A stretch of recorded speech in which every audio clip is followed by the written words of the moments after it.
chicos, hoy les quiero hablar de un tema que me sugirió José Vicente Díaz y me pareció muy interesante, que son telenovelas que se desarrollan en marco de una dictadura militar, de una dictadura en un país determinado. En un caso de estos es ficticia, en otros dos casos es real, pero que son muy interesantes conocer la historia de un determinado país, de un determinado pueblo, a través de la ficción, como pasa con las películas, que muchos hechos sociales lo muestran en el cine, pero en las telenovelas no suele pasar, no suele ser muy común, pero hay sus excepciones como estas telenovelas de las que les voy a hablar.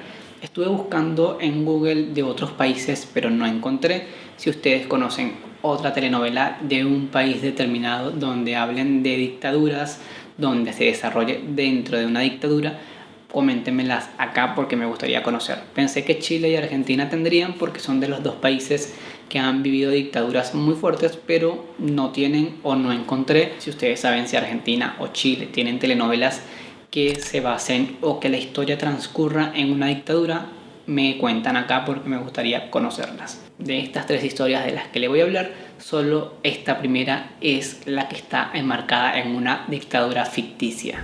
La hija del presidente es una telenovela venezolana protagonizada por Luis Gerardo Núñez, Mariela Alcalá, Saúl Marín y Roxana Díaz. Fue producida por Marte Televisión en el 94 y emitida por Televen. La historia comienza con un intento de golpe de estado liderado por el capitán Fabricio Camacho contra el gobierno despótico de Benito Santana. Durante el intento, Alma muere por los rebeldes y su hija desaparece, razón por la que Fabricio jura regresar a su país para buscarla. Martina, fiel sirviente del capitán Daniel Santana, hijo del dictador, recogerá a la niña criándola en su propia casa. Pasarán los años y esta niña, ahora llamada Yura, hija de Fabricio Camacho, se convierte en una mujer muy hermosa y salvaje, despertando sin querer una profunda pasión en Daniel Santana. Un día, un joven llamado Ariel Alvarado es invitado a casa de Daniel Santana a superar la depresión causada por el repentino abandono de su amada novia.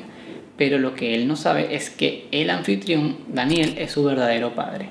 Este joven y Yura se sentirán profundamente atraídos y viven un apasionado romance a espaldas de Daniel. Pero el destino los separará cuando Yura tiene un aborto espontáneo y culpa a Ariel. Pensando que fue traicionada, ella jura tomar venganza en contra de este chico y, dolida y decepcionada, acepta casarse con Daniel, quien ahora es presidente de la isla.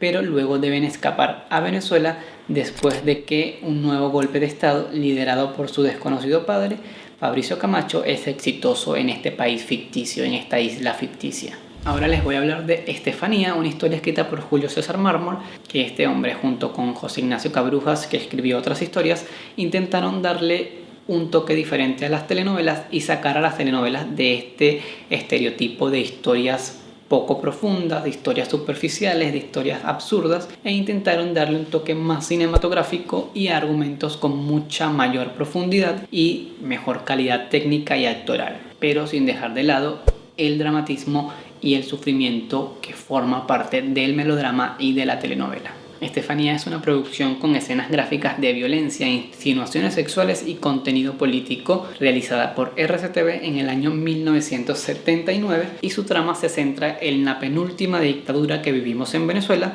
la de Marcos Pérez Jiménez en los años 50. Porque recordemos que actualmente el país se encuentra sumergida en otra dictadura pero camuflada de democracia. Sus protagonistas fueron Pierina España, José Luis Rodríguez, Carlos Olivier y Gustavo Rodríguez. La historia comienza en el año 1957, poco antes del derrocamiento de Marcos Pérez Jiménez, donde vive Estefanía Gallardo, una joven de férreos ideales que lucha en la clandestinidad por recuperar la libertad de su padre, quien se encuentra preso en las manos de la cruel Seguridad Nacional, comando liderado por el sanguinario Pedro Escobar. Por otro lado tenemos a Luis Alberto Seijas, un joven afecto al régimen y comprometido en matrimonio con Ana María Escobar, hija única de Pedro Escobar, pero él ayudará a Estefanía a escapar y a mantenerse a salvo. Sin embargo, ella tiene grandes reservas con él al saber su cercanía con el régimen, ya que desconoce que Luis Alberto, bajo el alias de El Guácharo, es el líder de la lucha clandestina contra la dictadura del general Marcos Suárez Figueres. Sí, como ven, el nombre del dictador es cambiado. No es Marcos Pérez Jiménez, sino Marcos Suárez Figueres. Esto para evitar problemas legales con los descendientes de los involucrados. La historia se desarrolla en una Venezuela ficticia gobernada por un dictador a mediados del siglo XX y los nombres de los personajes fueron modificados sutilmente pero fácilmente identificables. El dictador se llama Marcos Suárez Figueres en vez de Marcos Pérez Jiménez, mientras que el director de la Seguridad Nacional es Pedro Escobar y el nombre real era Pedro Estrada. La mano derecha de Escobar es Manuel Fulvio Lanz, en relación con Miguel Silvio Sanz, como se llamó en la vida real este hombre. Leí en varias entrevistas donde Julio César Mármol, el escritor, decía que los libretos reflejaban sus experiencias como preso político en la Seguridad Nacional cuando tan solo tenía 17 años. Allí él vivió situaciones y conoció personajes similares a los que creó en esta historia. Esta dictadura en Venezuela es controversial porque tiene a quienes la defienden y quienes no la defienden, porque mientras tenía su parte de censura y de falta de libertad de expresión como cualquier dictadura y la mano dura de los militares, de los policías, también por otro lado tenía un gran avance socioeconómico y el país iba por el camino de ser uno de estos países llamados desarrollados. O sea, económicamente el país estaba muy bien, iba muy bien encaminado, pero las libertades individuales estaban muy mal. En el 2003 repitieron esta telenovela en RCTV, pero logré ver una parte, primero porque estudiaba en ese horario y cuando no tenía clases la lograba ver. Sin embargo, la sacaron del aire, se dice que por presiones del gobierno. Lo poco que logré ver, la actuación de Gustavo Rodríguez me encantaba como Pedro Escobar, era muy buena su interpretación. Pierina España, además de hermosa, era muy talentosa. Era un elenco extraordinario que además eran dirigidos por César Bolívar, que es uno de los grandes cineastas de Venezuela, así que eran dirigidos de otra manera y los personajes eran construidos de otra manera muy distinta a la telenovela y por eso fueron tan exitosas y tan diferentes al género como se concebía anteriormente. Luego tenemos a Gómez, una historia que fue hecha como serie, pero es más una telenovela producida por RCTV. Comenzó en 1980 y fue escrita por José Ignacio Cabrujas, contando una parte de la historia del dictador Juan Vicente Gómez, quien gobernó de manera autoritaria en Venezuela durante 27 años, desde 1908 hasta su muerte en 1935. Como les mencioné, se vendía como una serie, pero en realidad fue una telenovela en palabras de su propio productor Arnaldo Limansky, un argentino radicado en Venezuela, y este decía en una entrevista que leí que fue una telenovela con alto nivel cinematográfico, mismo que aplicaron en varios unitarios muy exitosos de RCTV. Y como en toda telenovela tenía que haber una historia de amor,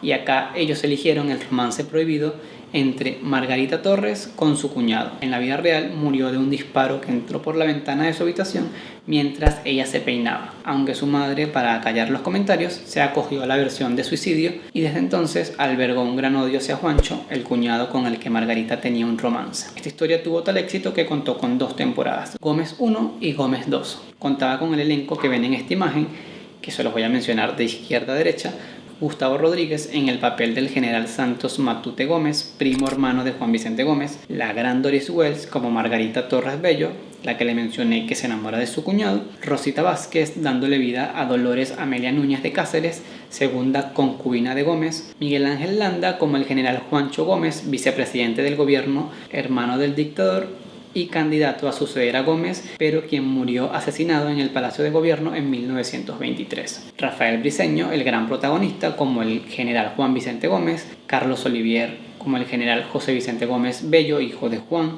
María Eugenia Domínguez como Josefina Revenga Sosa y María Teresa Costa Dionisia Bello, conocida como la primera concubina de El Dictador. La trama de esta historia escrita por Cabrujas, aunque gira en torno a la dictadura, que es un hecho real, y todas las atrocidades que ésta cometió, se nutre de muchas anécdotas que no son 100% confiables o nunca fueron esclarecidas porque no hay documentos, cartas o notas que lo comprueben.